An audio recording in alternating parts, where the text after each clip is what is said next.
Levesque! He looks so sexy!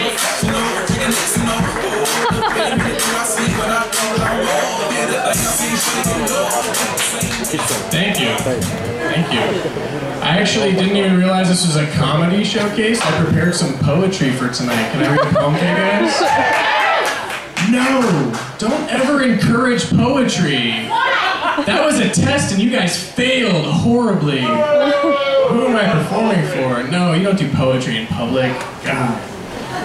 I actually just moved here a few months ago, and I told my family I was moving to Vegas. I got a lot of support from a lot of people, especially my dad, which was awesome because I love my dad. But his whole argument was, he's like, no, I definitely support you because you're gonna get stagnant if you stay in one place too long, and if it doesn't work out, you're young enough, you can always do something different. He's like, fuck, you can even move in with me and I'll give you a job here in Alabama. And nothing motivates you to get your shit together and make sure you succeed like knowing your backup plan is Alabama. And I know this because I visited my dad there. He even gave me a tour of the city, and they've got like a McDonald's and a Home Depot, and that's pretty much it. And McDonald's hasn't even like breached the McGriddle era yet. They're still stuck in '92. And the one thing my dad couldn't get past was they didn't have a donut shop. He's like, I gotta drive 45 fucking minutes to get donuts around here. He's like, there's no donut shop in this city. And I was like, really? You can walk a mile in any direction and fucking get your banjo restrung and buy a gun, but you can't get fucking donuts? And he's like, yeah, I can't get donuts. I bet if I opened a donut shop, I'd be really successful. I'd make a lot of money. I don't know why anyone's ever thought of that. And I said, because anyone who thought to open a donut shop was also smart enough to just fucking leave. They just got out of Alabama. They were like, oh, I could totally open a donut shop, make a ton of money, and settle down here. What the fuck am I saying to myself? Pack your shit, let's go. I could never live down there because it's part of like the whole Bible Belt, like the whole South with all the super religious like pro-lifers. Did you guys see this in the, like George W. Bush came out with a book recently, which was, it's true, he wrote a whole book.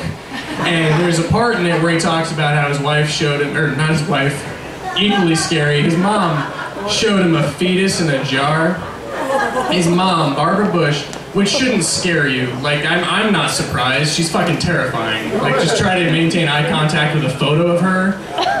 But she has a corpse in a jar. She keeps it next to the olives. She showed it to him, and it made him pro-life. That was his anti-abortion argument. Which is weird, because my mom showed me a fetus in a jar when I was a kid, and it made me pro-choice. I was like, that's icky. I don't want that inside a woman I love. Get rid of it. Gross. But no, I'm pro-choice, and I get a lot of arguments against it. I get the one that I get the most, which is retarded to me, is people go, aren't you glad your mom was pro-life? And I go, no, I'd have like 2 older brothers, and this time of year I can't afford that many calendars. I got fucking no. I'm so glad my mom was pro-choice. I really liked being an only child. It was really easy growing up.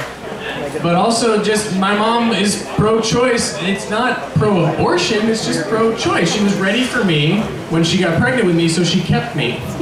It's like pro-freedom, which is something this country should be all about. It's not like someone's gonna get pregnant and go, well, I'm financially secure and I'm in love with my boyfriend and everything could work out. I'd love to start a family. But I've been pro-choice my whole life, so I really should just flush this thing out, otherwise I'm gonna be a real hypocrite. Let's go.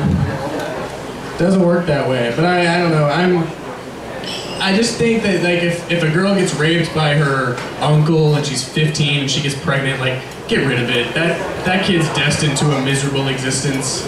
I personally, I wouldn't pick the result of incestual rape to be on my kickball team in high school. That's my personal belief.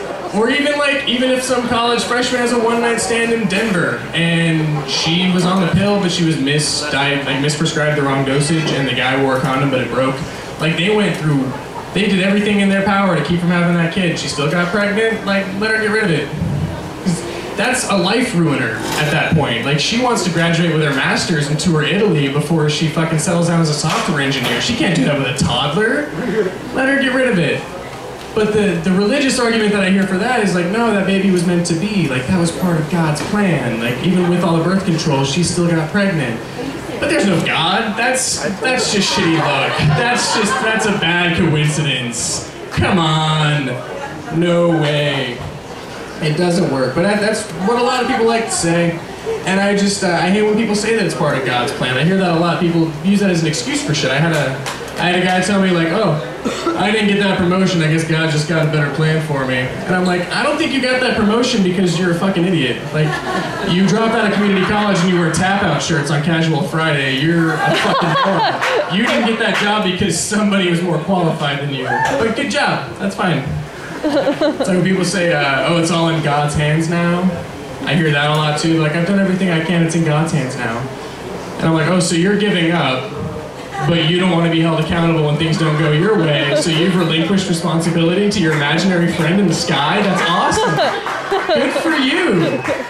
Yeah, you know, I had some things not going my way. I was going to put it in God's hands, but then I just worked a little harder, and everything happened according to my plan.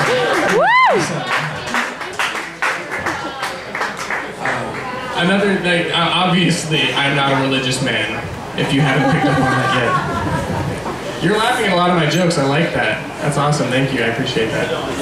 I like this table. It's got a good vibe over here.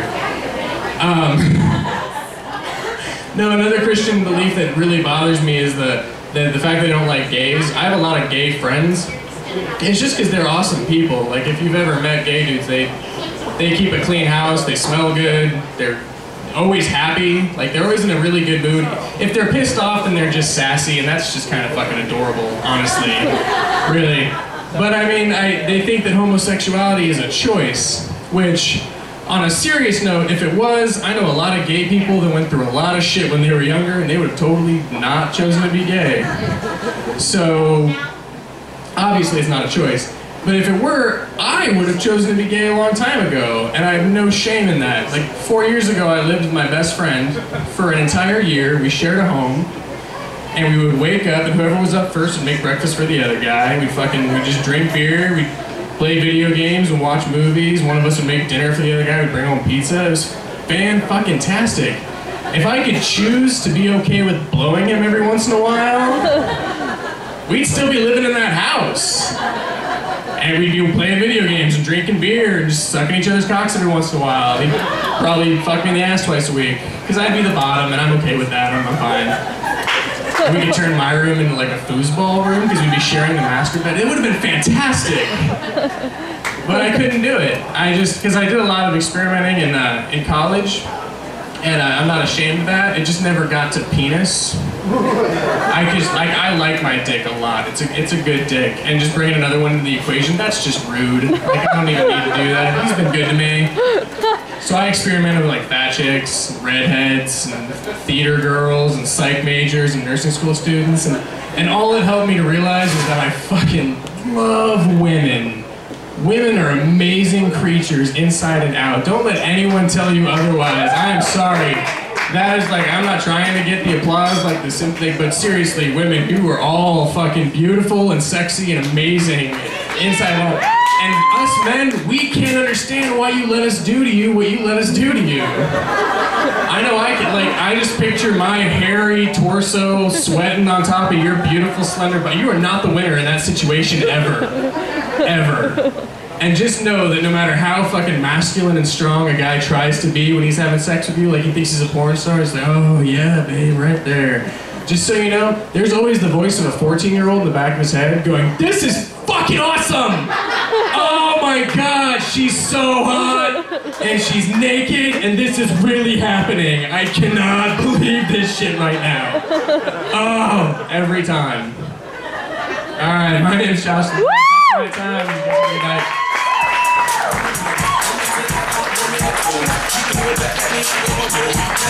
Josh Levesque, everybody!